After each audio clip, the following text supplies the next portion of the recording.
Добро вечер, јас сум Катерина Нацева, а вие го следите централното издание на Дневникот на К1 телевизија. Почнуваме веднаш по најавите.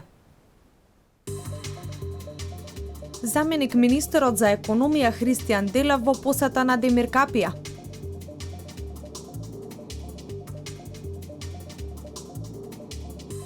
Делење на флаери со совети во рамки на проектот Здрави навики и здрав живот. Со помош на хуманите луѓе ќе се доизгради куќата на Давчеви.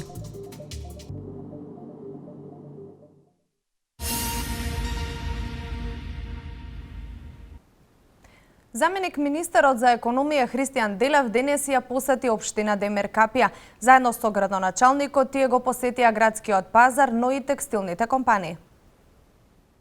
Проблемите со кои се соочуваат граѓаните на општина Демир Капија денеска ги представија пред заменикот министер за економија Христијан Делев. Тој заедно со градоначалникот на општина Демир Капија Трајче Димитриев го посетија градскиот пазар, каде што остварија средби со пазарџиите. Потоа ги посетија текстилните предпријатија и погоните каде што со вработените разговараа за локалните, но и за централните проблеми. Ваквата комуникација е вообичаена за министрите и замениците министри. Голем дел од проектите кои се реализирани потекнуваат токму од овие средби. Воедно истите имаат цел да се изнедат решенија за посочените проблеми, со што би се подобрил квалитетот за живот на граѓаните од општина Демир Капија.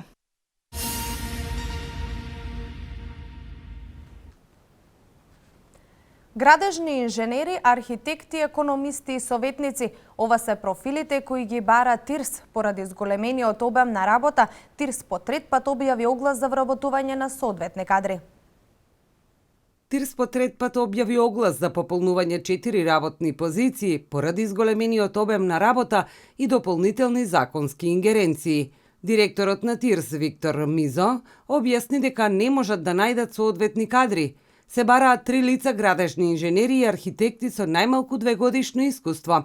Истите треба да бидат динамични и заинтересирани за соодветната област. Бараме 3 позиции кои се поврзани со градба, основање и следење на сите градежни активности на технолошко-индустријски развојни зони, како и давање на одобренија за градба и употребни дозволи. Се бара и економист со 3 годишно искуство, кој треба да биде на позицијата советник во секторот за контрола и следење на целиот процес на државна помош. Огласот е објавен и истиот ќе трае до 5 мај.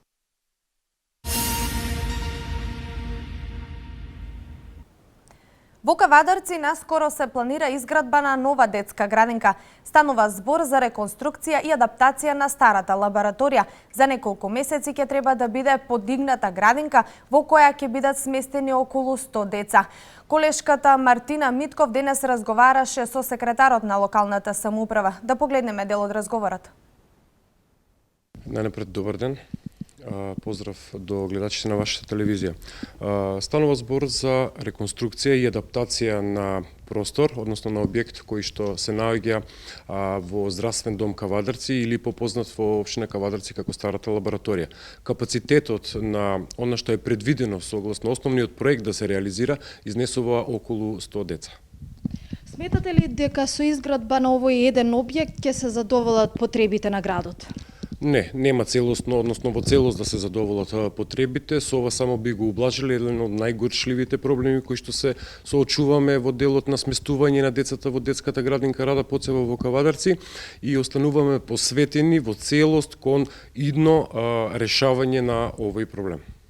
Ќе продолжите соработката со градинката и ќе продолжите да ги поддржувате, така?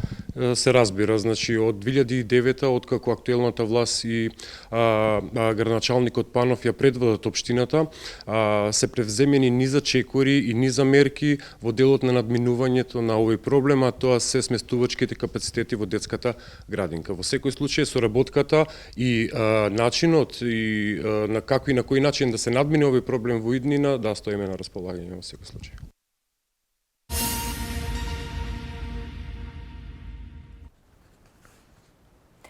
За сите актуелни настани поврзани со работата на локалната самоуправа на општина Неготино, колешката Дијана Иванова разговараше со градоначалникот Ванчо Апостолов во емисијата Отворено за еве дел од разговорот и неговото излагање. Отпочнавме постапка за оформување на одма уште една донеа индустријска зона, значи на површина од 33 хектари ги дели само еден пат од некои си 5-6 метри, каде што до самиот мост кај Црвени брегови ќе биде оформена таа индустријска зона. Пренамената е завршена, сега е во тек парцелизација на земјишто на повеќе парцели во зависност од тоа каква потреба има бизнис секторот, некои се помали од неколку декари па до неколку хектари. Значи има доста голем интерес пројавено, впрочем и во тој контекст и започнавме со оформување на таа индустријска зона и сметам дека некаде таму летниот, есенскиот период ќе биде даден и јавниот повик и ќе биде продадена и индустријската зона таа е КО Криволак, каде што мислам дека со тоа ќе задоволиме големи потреби на бизнис секторот не само во нашиот регион, туку малку пошироко, бидејќи е доста атрактивно геостратешката положба, се наоѓа во централниот дел на Република Македонија, во близина има регионален и автопат на само неколку метри, тука и железничката пруга на неколку стотици метри и сметам дека нема да имаме проблем околу продажба на таа индустријска зона.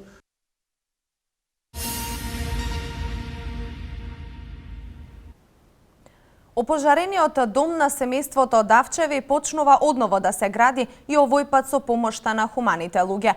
Утрово колешката Радица Елица Радевска беше на местото каде во тек се градежните работи на домот на семејството Давчеви. Нашите планови се да се доизгради куќата, да се заврши. Пред се благодарам до сите мои спонзори, компании, граѓаните исто на Република Македонија, естрадните уметници, спортистите, сите градоначалници кои се вклучија да се доизгради ова куќа. Планираме да ја завршиме куќата до пред великденските празници, тоа ни е дел од програмата. Нашата организација се откажа од сите останати активности каде што требаше да се покриват со други зафати каде што требаше да се заврши, ги донесовме одлука да се престанат активностите, да ја доизградиме ова куќа. Ние сме во план да градиме и реновираме 50 куќи на ниво на Република Македонија со помош на сите наши пријатели и спонзори. До сега активностите добро се одвиваат, сите плански активности се во рок од месец дена треба да се заврши куќата за да се всели ова 6 члено семејство и сум премногу среќен што донесовме тешка одлука каде што беа оставени на пола пат ова семејство да не се доизгради куќата. Донесовме едногласна одлука да им се помогне да се изгради домот. Верувам со сите мои активности по планот и програмата каде што треба да се изгради, донациите сите се обезбедени. 2 месеци бев посветен 22 часа на ден го работев овој проект да се реализира, да се обезбедат донациите, да се вклучат сите повторно во оваа хумана мисија. Имаме потреба уште од 20 вреќи цемент и усиемал, тоа ни е недостаток и апелирам до сите градежни индивидуални мајстори кои се занајчи за малтерисување. Имаме потреба 2 до 3 градежни работници да се вклучат во оваа хумана акција. Ние не плаќаме дневници, не плаќаме мајстори, затоа што хумано, волонтерски и сме непрофитна организација. Верувам дека ќе се вклучат затоа што се вклучија волонтери водоводчија, електричар и кровот каде што ќе се поставува. Оваа недела исто започнуваме да се поставува кровот за 3 дена треба да се постави. Веќе мајсторите и волонтерите граѓани се известени да се вклучат и во наредниот викенд кој иде ќе се започне со кровот. Денеска се работи поставувањето на електричната инсталација. Едно скромно семејство од Кратово се вклучија да помогнат, а јас денеска ги земав од Кратово, исто и ќе ги вратам до Кратово. Плочкарот е од Тетово, се вклучи волонтерски бесплатно да помогне каде што помогна на првата куќа во Тетово што ја изградивме. Благодарам. А најмногу на отпочнувањето на доизградбата на куќата се радува семејството. Ленче, какво е чувството кога еве повторно почнува да се гради вашиот дом? Прво да им заблагодариме на Градиме Еднина Илија Јовановиќ, што е претседател на Градиме Еднина, и повторно да им се заблагодариме на сите хумани луѓе, компании, и сега моментално ни треба мајстори за моторисување.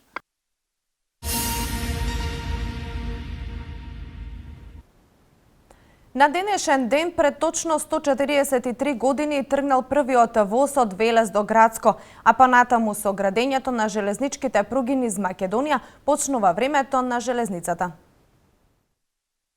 На денешен ден во 1873 година од Велес до Грацко и назад за прв пат тргнал возот како најмодерно превозно средство во тоа време. Чудото од парна локомотива кај повеќето велешани предизвикала радост, кај некои страф од големата железна машина, иако таа повеќе ползела отколку што возела. За многу кратко време била доградена и пругата до Скопје, каде во август 1873 година свечено пристигнал првиот воз. На 25 август 1926 година била пуштена и линијата Велес-Кочани, а на 19 септември 1932 година е започнато да се гради пругата Прилеп-Велес преко Богомила, која била завршена на 20 јануари 1936 година. Револуционерен пресврт извршила железницата во областа на сообраќајот и транспортот. Ги немало караваните кои со коњи и магариња ја пренесувале робата на велешките трговци до Солун, исчезнало ги меѓуството, сплавовите кои по Вардар пренесувале роба.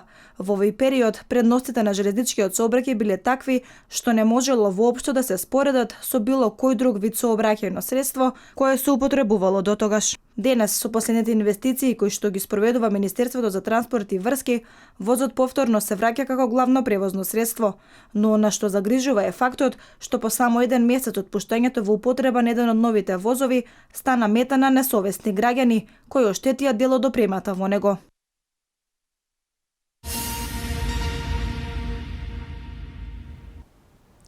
Советот на млади на општина Велес во соработка со студентскиот парламент преку флаери ги едуцираа младите велешани за важноста на здравите навики и здравиот живот. Настанот го следеше колешката Ања Василева.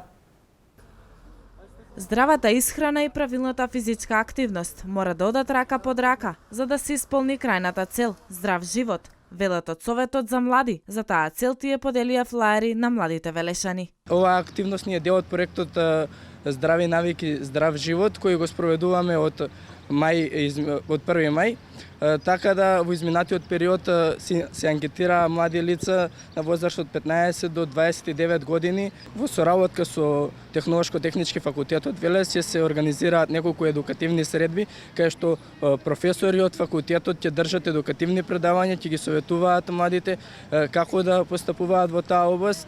Во една едукација ќе има како работилница на која што може да ќе се подготвува безглутенска храна, ќе се мерат мастите на самите учесници на едукациите и на крај ќе се сумираат резултатите. Советот на млади на општина Велес и студентскиот парламент на Технолошко-техничкиот факултет денеска во акција за подигнување на свеста за потребата од здрава храна. Околу 60 до 65% од испитаниците се физички активни, кога се во стрес, односно стресни ситуации, консумираат повеќе храна и сите се сложуваат, односно околу 70% од испитаниците се сложуваат со изреката дека храната може да биде лек, односно одлична превентива, односно доколку правилно се исхрануваме, имаме физичка активност, тогаш го намалуваме ризикот од појава на било какви заболувања. Македонија е земја која изобилува со природни ресурси, клучни во процесот на производството на здрава храна. Статистиката покажува дека македонскиот народ конзумира безбедна храна.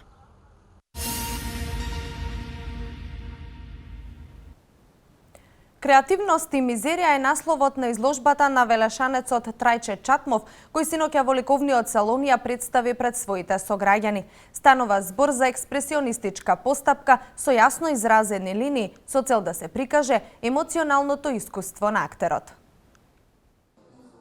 Велешанецот Трајче Чатмов синоќа пред своите сограѓани ја представи својата изложба насловена Креативност и мизерија. Авторот преку 44 слики, акрил на платно, ги представил доживувањата на суштината на човековиот емоционален аспект. Тој потполно се абстрахира од визуелниот домен на реалноста и го напушта секое вообичаено нешто кое обично толку има тенденција да не го забележи.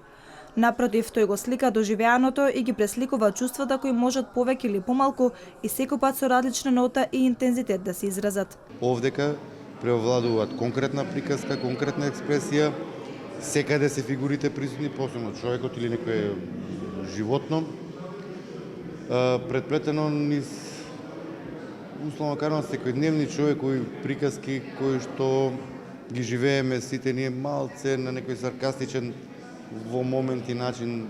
Станува збор за експресионалистичка постапка каде доминираат јаки колоритни бои и тонови.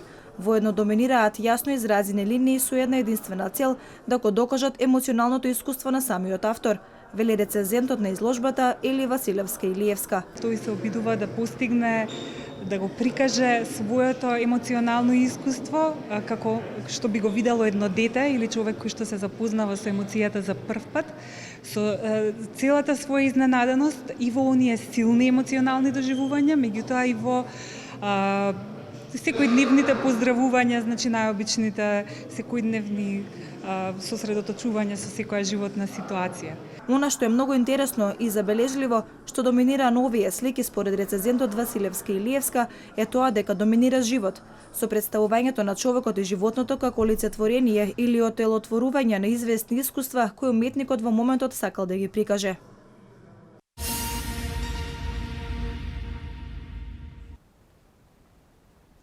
СДСМ и коалицијските партнери едногласно одлучија да не ги повлекуваат своите членови од Централниот изборен орган за да обезбедат контрола врз процесот на прочистување на избирачкиот список. Зоран Петрески повторно ќе биде председател на Комората на извршители на Република Македонија. Во приложение вести од Македонија.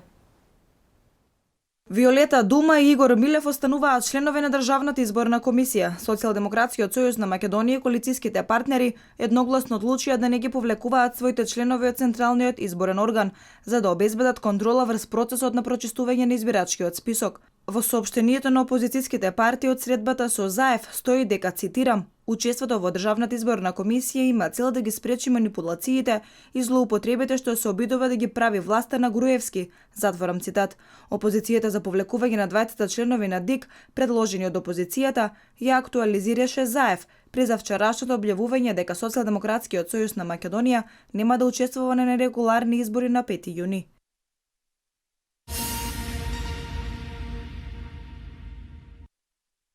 Зоран Петрески повторно ќе биде председател на Комората на извршители на Република Македонија. На вчерашното собрание на Комората на извршители покрај Петрески беа избрани органите на Комората, односно членовите на новиот управен и надзорен одбор, како и членови на дисциплинската комисија. Мандатот ќе го извршуваат во наредните 2 години. Основни статутарни цели на Комората на извршители се унапредување, координирање и развивање на извршителската дејност во Република Македонија, заштита на самостојноста на независноста на извршителите, континуирано стручно оспособување на извршителите и остварување на јавност и транспарентност на работата на Комората и вршењето на должноста на извршителите.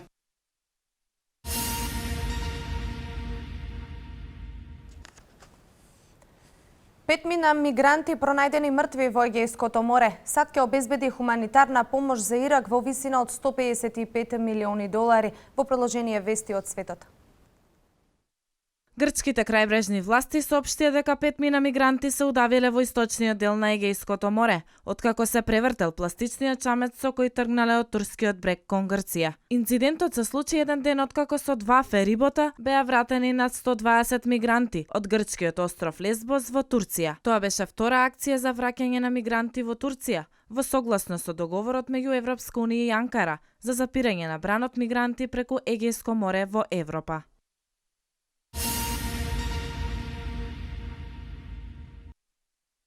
155 милиони долари хуманитарна помош од САД за Ирак. Ова ветување го даде американскиот државен секретар Џон Кери за време на неговата посета во Багдад. Според соопштението на Стейт Департментот, оваа помош ќе биде намената за наитните потреби на милионите раселени и загрозени иричани поради судирите во земјата и во регионот. Но се додава дека американската хуманитарна помош за Ирак од 2014 година до денес изнесува повеќе од 778 милиони долари. Според податоци на Обединетите нации, од вкупно 23 милиони иричани на 10 милиони итно им е потребна хуманитарна помош, како и на 3 милиони кои живеат во областите окупирани од Исламската држава. За време на оваа ненајавена посета на Багдад, Кери истакна фактот дека Исламската држава во Ирак не е во офанзива значи дека ја губат иницијативата. Тој изрази поддршка на ирачкиот премиер Хајдар Ал-Абади, кој е блокиран во политичката криза со ривалите кои го обвинуваат дека не си ги исполнил ветувањата за политички и економски реформи.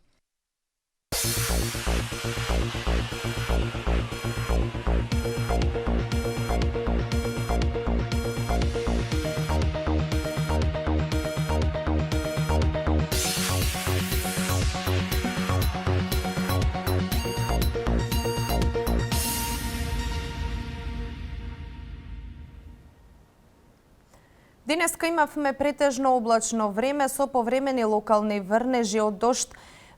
Максималната дневна температура достигна до 22 степен. Какво време не очекува во текот на утрешниот ден во продолжение?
Ова беше и последната информација за вечерва. Овде го заокружуваме централното издание на Дневникот на К1 телевизија.